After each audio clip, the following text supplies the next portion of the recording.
ఆ మధ్య junior NTR factor కూడా తీసుకొనొచ్చారు. జూనియర్ ఎన్టీఆర్ గారు టీడీపీ పార్టీకి చాలా దూరంగా జరిగారు. సో, ఇలా అని చెప్పి ఎలక్షన్ ముందు కొంతమంది తీసుకొనొచ్చారు. సో, ఆయన అభిమానులు వాళ్ళు టీడీపీ పార్టీకి ఏమైనా వ్యతిరేకంగా చేశారా? అట్లాగేమైనా ఏమండి ఉందా? జూనియర్ ఎన్టీఆర్ గారు అవనండి ఇంకొకరు అవనండి ఎవరైనా తెలుగుదేశం పార్టీ స్వాగతిస్తుంది. నిరంతరం పార్టీకి 24 గంటలు కష్టపడతానంటే ఎవరినన్నా స్వాగతిస్తుంది. కష్టపడినోడికి గుర్తింపు ఉంటుంది. హ్మ్. అంతే లాజిక్. అంటే ఆయన ఫుల్ ప్లెడ్జ్డ్‌గా రాజకీయాల్లోకి వస్తే అప్పుడు ఎవరన్నా ఒక ఇప్పుడు నేనున్నానండి, నేను ఊరంతా వ్యాపారాలు చేసుకుని ఏదో నెలకోసారి హాయ్ అంటానంటే తప్పదు కదా. హ్మ్. నా యొక్క శక్తి పార్టీకి దారబోయాలి. హ్మ్. దారపోస్తే పార్టీ ఆటోమేటిక్ గుర్తిస్తుంది. ఈవేళ లోకేష్ గారు దారపోసారు, ఆ! గుర్తిస్తుంది. లేకపోతే ఆయన ఇక్కడ లోకేష్ ఇక్కడ రావాల్సిన పని ఉంది, శుభ్రంగా యూఎస్లో హాయిగా ఉండొచ్చు కదా హ్మ్. అని నిరంతరం పార్టీకి పనిచేస్తున్నారు. రాత్రి పగలు కష్టపడి పనిచేస్తున్నాడు. పార్టీ గుర్తించింది. లోకేష్ గారు చంద్రబాబు నాయుడు గారు అబ్బాయి అని గుర్తించలేదు. హ్మ్. పార్టీలో ఒక కార్యకర్తగా గుర్తించి అంచెలంచెలుగా ఆయన పైకి వెళ్ళారు. హ్మ్. ఆయన పార్టీకి ఆ విధమైన సేవ చేశారు. హ్మ్. సార్ జూనియర్ ఎన్టీఆర్ గారు సినిమాలన్నీ మానుకొని ఒకవేళ టీడీపీ పార్టీలోకి వస్తే పని చేద్దామని లోకేష్ గారి స్థాయిలో నిలబెడతారా సార్? స్థాయి రావడం ఎవరికి స్థాయి ఉండదండి. హ్మ్. మన యొక్క వర్కింగ్ ప్రోగ్రెస్ని బట్టి స్థాయి నిర్ణయిస్తారు. హ్మ్. ఎవరెవరో వచ్చేస్తే స్థాయిలు ఇచ్చేసి పైన కూర్చోబెట్టి మా మీద పెట్టమంటే కుదరదు కదా. హ్మ్. నువ్వు పనిచేసే విధానాన్ని బట్టి, నువ్వు పార్టీకి చేసే కష్టాన్ని బట్టి నీకు ఆటోమేటిక్గా స్థాయి వస్తాయి. ఇప్పుడు నేను ఎమ్మెల్యే అవుతాననుకున్నానా? హ్మ్. నేను పార్టీకి కష్టపడ్డాను కాబట్టి నాకు ఎమ్మెల్యే స్థాయి ఇచ్చారు. సార్ మంత్రి కాబోతున్నారట మీరు? ఆహా, బయట జనాలు అంటే మీ అభిమానులు కానీ జనాలు కానీ అనుకుంటూ ఉన్నారు. అంటే ఎమ్మెల్సీ అయిన తర్వాత వర్మ గారు మంత్రిగా కూడా ఉండబోతున్నారు. నేను ఇందాకనే చెప్పాను మీకు, ఇద్దరు అధ్యక్షులు చంద్రబాబు నాయుడు గారు, పవన్ కళ్యాణ్ గారు. వర్మ గారి యొక్క సేవలు కానీ, వర్మ గారి యొక్క అవసరం కానీ, వర్మ గారి యొక్క పని కానీ ఎక్కడ అవసరం వాళ్ళు నిర్ణయిస్తారు. అక్కడ సంతోషంగా పనిచేస్తారు. అంటే ఒకవేళ చంద్రబాబు గారు పవన్ కళ్యాణ్ గారు మిమ్మల్ని పిలిచి మీకు నచ్చిన పోర్ట్ఫోలియో మీరు తీసుకోండి అని అంటే ఏది ఎంచుకుంటారు? నేను ఇప్పుడు చెప్తున్నాను, నా అవసరం ఇద్దరు అధ్యక్షులకి నేను ఎక్కడ ఉపయోగపడతాను అనే ఆలోచన వాళ్ళిద్దరికీ ఎలా కలిగితే ఆ కలిగిన ఆలోచన ప్రకారం ఉంటాను. మీరు ఒకవేళ ఎమ్మెల్సీ ఇచ్చిన తర్వాత కూడా ప్రజల్లోనే ఉంటారా? అంటే ఎమ్మెల్యేలు అంటే నాకు తెలిసినంత వరకు ఎమ్మెల్యేలు ఎక్కువ ప్రజల్లో ఉంటారు, ఎమ్మెల్సీలు కొంచెం తక్కువ ఉంటారు. నేను ఎమ్మెల్సీ ఇచ్చినా ఇవ్వకపోయినా వర్మ ఆల్రెడీ 20 సంవత్సరాల నుంచి ప్రజల్లో ఉన్నాడు.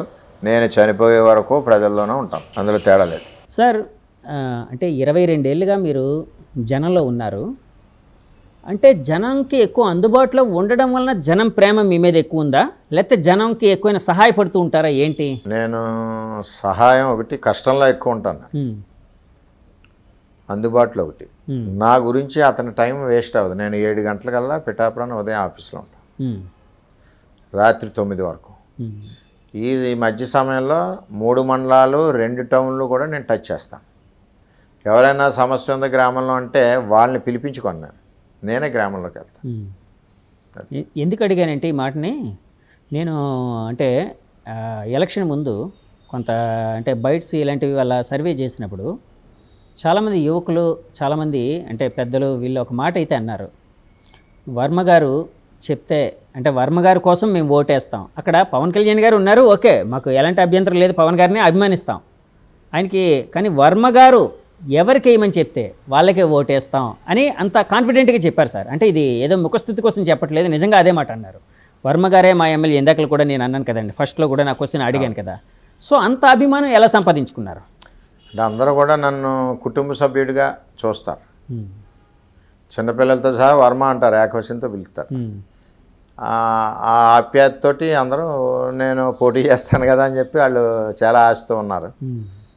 ఈ పొత్తు విషయంలో ఈ విధంగా అయ్యేసరికి అలాగే జనరల్గా ఎక్కడైనా కొంత నిరాశలో కోల్పోవడం కరెక్టే కదా.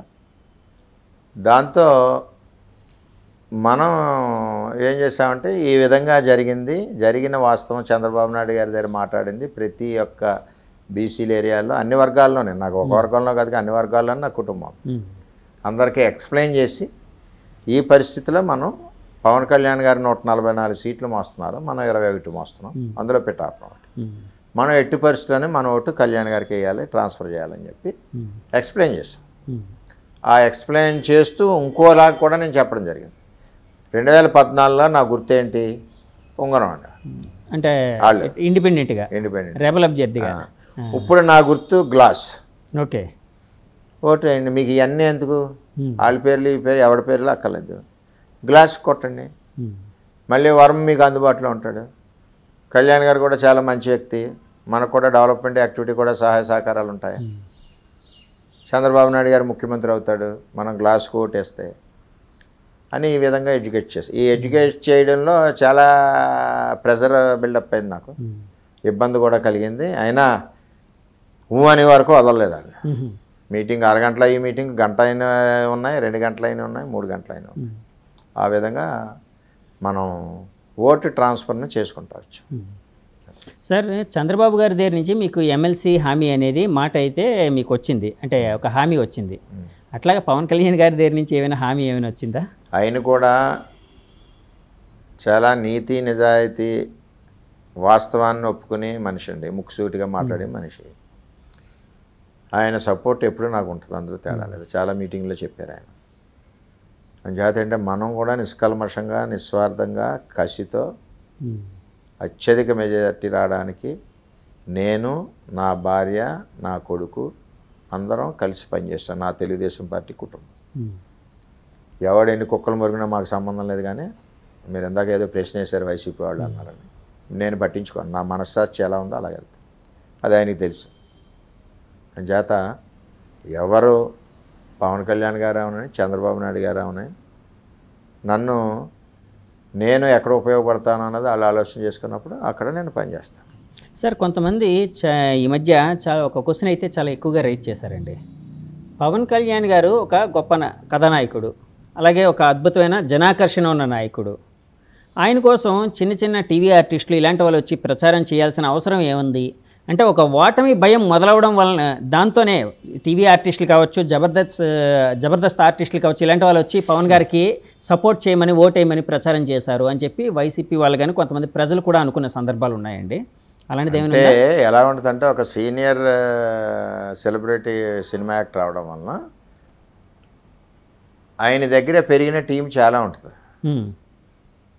ఆయన కనుసైగతో, ఆయన మాటతో, ఇప్పుడు ఆయన ఎవరో భుజం మీద చేసేయడం కూడా ఆర్టిస్ట్ని 10 మంది పెట్టుకుంటారు. ఆ కృతజ్ఞతతో వాళ్ళు వచ్చి ఓట్లు ఏం మార్చేస్తారని కాదు. పవన్ కళ్యాణ్ గారు చెప్పి రాలేదు ఎవడన్నా, ఎవరికాడు వచ్చి ఒక ఊరు తిరిగి వెళ్ళిపోయేవారు, స్వచ్ఛందంగా వచ్చారండి, ఎలాంటి ఇంటిమేషన్ లేకుండా. పవన్ కళ్యాణ్ గారు ఎంత పిలుస్తారు, ఎవరిని పిల్లలేదు, ఆయన రమ్మనలేదు, ఎవరికాడు వచ్చి వెళ్ళిపోయారు, ఒక ఊరు తిరిగేసి వెళ్ళిపోయారు. ఆయన కూడా అడిగిన మాట లేదు, ఆయన వెళ్ళి కలిసిన వాస్తవం కూడా లేదు. అంటే ఏదో నేను వచ్చాను, నేను ఆయనకి కనపడాలి, నా ఫోటో ఆయనకి చూపించాలి, నేను పనిచేసాను చెప్పాలన్న ఆలోచనతో ఎవరు రాలేదు. వాళ్ళ మనస్తృప్తికి వచ్చి మా యాక్టర్గా, వాళ్ళు దృష్టిలో యాక్టర్ అంటారు, మేము నాయకుడు అంటాం, గెలవాలన్న ఆలోచనతో వాళ్ళు వచ్చి ఒకసారి సరదాగా చూసుకుని వెళ్ళారు. అది సార్. ఇప్పుడు యాక్చువల్గా వంగగీత గారు ఒక మాట అన్నారు. అంటే అప్పట్లో చిరంజీవి గారు ఒక వీడియో రిలీజ్ చేశారు. వీడియో బయట మా తమ్ముడిని, అంటే మా తమ్ముడు సొసైటీ కోసం లేకపోతే ఎంతో సాక్రిఫైస్ చేశాడు, అలాంటి మంచి వ్యక్తి రాజకీయాల్లో లేకపోతే శాసనసభలో ఒక ప్రాతినిధ్యం వహిస్తే చాలా బాగుంటుంది, సో అతన్ని గెలిపించండి అని చెప్పి లాస్ట్లో, అంటే చిరంజీవి గారు చాలాసార్లు ఇక్కడికి వస్తారు అని అనుకున్నారు. అంటే చాలామంది అప్పుడైతే వార్తలు అయితే వచ్చాయి, చిరంజీవి గారు పవన్ కళ్యాణ్ గారికి సపోర్ట్ చేయడానికి పిఠాపురం రాబోతున్నారని. కానీ అదైతే జరగలేదు. కానీ ఒక వీడియో బయట అయితే రిలీజ్ చేశారు ఆయన.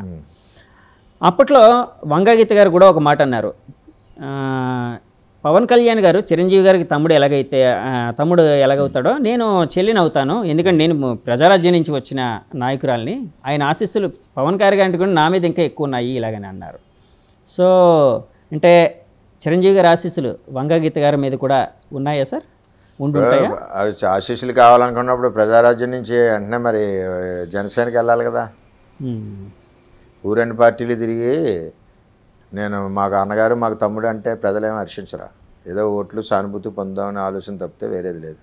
నీ క్యారెక్టర్ కరెక్ట్గా ఉండి, ఏ పార్టీ మారకుండా ఉండి, కంటిన్యూటీ ఉండి, లేకపోతే గ్యాప్లో ఉండి, ఖాళీగా ఉండి, పవన్ కళ్యాణ్ గారు పార్టీ పెట్టినప్పుడు వెళ్ళి జాయిన్ అవ్వాలి వంగగీత. అప్పుడు ఆవిడ ఇంకో మాట కూడా అన్నారండి, నాకు వ్యతిరేకంగా 100 మంది వచ్చినా నా వెనకతల జగన్ అనే ఒక శక్తి ఉంది అని. శక్తి జైల్లో ఉంటుంది కదా, అంతే సార్. ఇంకా ఫైనల్గా అడుగుతున్నాను, అంటే చాలామంది ఇప్పుడు రాజకీయ అంటే జ్యోతిష్యులు చాలామంది చెప్తారు, మీరు జ్యోతిష్యులు కాదు కానీ ఒక నాయకులుగా అడుగుతున్నాను,